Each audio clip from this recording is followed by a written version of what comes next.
In this video, we talk hobby progress.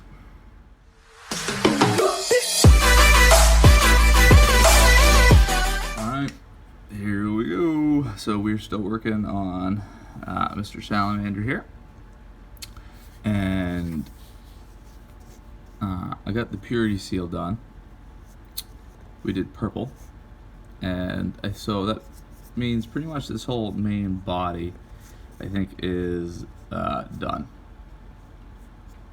Do a little highlighting right there when I do some metallic dry brushing, and I probably should do some highlighting on the little, I don't know what that's called, it's not the quill, it's something different, but those I'll do. I'm not going to do videos for those, we'll just get it done. Still need to finish up the bolter, need to do some edge highlighting and highlight the metallics. Again, I probably won't do a video on that just because it's been done so many times.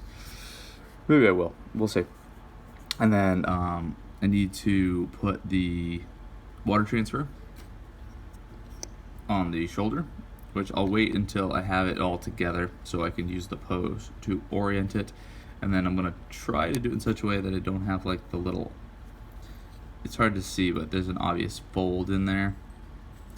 So I got some plans on how to do that, and we're gonna bring out the old vinegar and alcohol and all that stuff again, give her another go.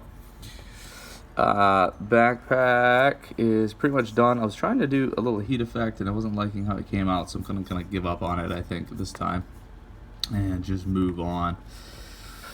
And I've learned a little bit about highlighting metallics that I'm gonna try something a little bit different next time.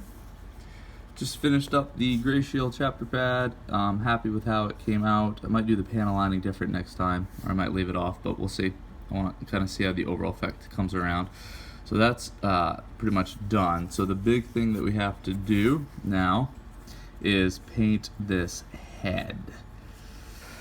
The mask itself, because of the Zenithal Prime, actually I think it's pretty good. I'll probably get some pure white and do some highlighting in there. And then I got to do the head, which is going to be a salamander head. It'll be the first time I try that. And then on the eyes and on the scars, we're going to try to do an OSL effect in similar purples to what we have right here. So that'll probably be a couple days worth of stuff. And then I have to do the base and put everything together and get that water transfer on. So we're getting pretty close. And yeah, pretty excited about it. And I think we're gonna move on. And long-term plan is changing, but short-term plan, I think it's time to still do the sergeant. And so I've been getting ready for that with this guy, who I showed this guy before. Yeah, everything level. Oh, that's not working out. Okay, so I primed him with an airbrush. I Zenithal primed this guy with an airbrush, and I used white ink, and it came out pretty well. I did the black, and then gray, and then white.